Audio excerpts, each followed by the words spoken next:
Hey, Zane here once again, and welcome to Pillar 3, my favourite, movement.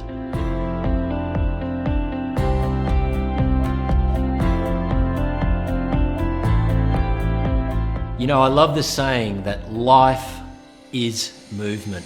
It's so critical. It's a mantra I live by, and I know how I feel if I don't get my daily movement in. And I think that if you're accustomed to moving, you'll know exactly what I mean. But if movement is something that you struggle with, then I'm hoping that some of the little tips and insights that I give you in this short video will really help you to get your movement on. You know, as human beings, we are really primarily designed to move. The trouble today is that we've really become accustomed to a sedentary lifestyle.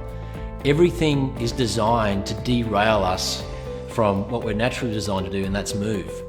You know, we have elevators, we have escalators, we have less laborious jobs than we've ever had. We have Uber Eats, we have drive-thrus, we have takeaway stores, we have all of these things that are really just a common thing that we've got access to these days and a benefit of progress, but they're actually preventing us from moving. Now, what's the big problem when we don't move? When we don't move, we can have a dramatic impact on the way that we feel. We can really start to elevate our stress levels and not know how to manage that. We can also start to really feel weak in our bodies. We can have dramatic impact on our energy levels and our digestion and our body composition, our level of muscle, our flexibility, our agility as we age.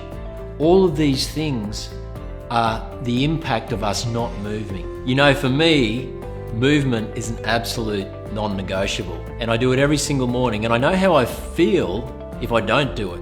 And I travel a lot. I'm in a lot of different cities with the work that we do. Wherever I am, it's always one of those things that can be a challenge, but I just make sure that I at least get outside and move. It's fuel for me to get on with my day. A lot of people think of movement as kind of energy depleting, whereas I think of movement as energy giving. Energy creates energy. The more you move, the more you can fuel your soul, fuel your energy. You start to feel better, you start to minimize stress, you start to become more focused and more directed in what you're trying to do. So make movement a big part of your life. Now, this doesn't mean that you need to go and run a marathon, or it doesn't mean that you need to do an Ironman, or do anything that's particularly rigorous. But I want to really encourage you to do the absolute basics right, and that's going to help you to build strong health foundations. Now, number one is to ensure that you walk every single day. You know, they've done studies and they've proven that if you can walk for 30 to 45 minutes per day, you'll add on average 18 years to your lifetime. Now, just think about that for a moment. Can you imagine, just by walking for half an hour to 3/4 of an hour a day, that you could live for an extra 18 years. I mean, that's pretty phenomenal. I'm sure you would agree. The thing to realize with walking though is that walking on a treadmill is not the same thing. When you get outside and you're in fresh, electrified, moving air, your senses are involved, your endorphins, really start to activate. You get all those feel-good emotions really starting to kick in. Have you ever had a situation where you're feeling a little stressed or tension, or maybe you've had an argument with a significant other or something like that, and you've decided to get out and go for a walk? I'm sure you'd agree that within about 15 to 20 minutes of getting out there and walking, you've almost forgotten what the problem was in the first place that kind of sent you into a funk. Walking is absolutely critical. These two hunks that hang down from our trunk, they're actually meant to move us around, and we need to really pay attention to making these things move. It's no coincidence that they are the foundation of our soul, of our body. And so moving your legs, doing activities that move your legs is absolutely number one. Now, if you want to step things up to the next level, I highly encourage you to choose at least one low impact exercise that really resonates with you.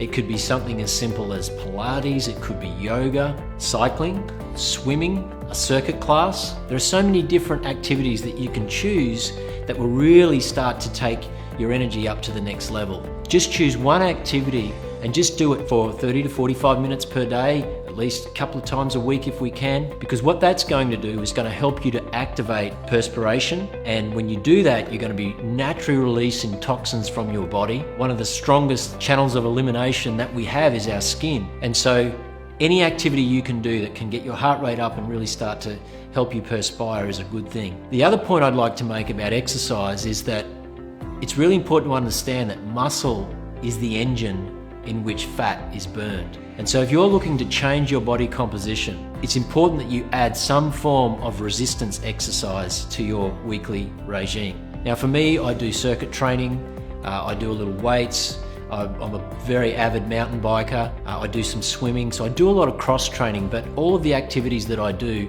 put my body under a little stress, which really helps me to stay muscle toned, to keep my fat burning really high, and for me to feel absolutely my best in terms of my energy levels as well. The more muscle that you have on your frame, the more fat you're going to burn, the more energy you're going to have, and the more you're going to feel great about yourself as you move through time and space. So never forget, life is movement, energy creates energy, and by just taking that little time every single day, I like to refer to it as the hour of power, first thing in the morning, you're really going to start to become the best version of yourself. I'll see you in the next video.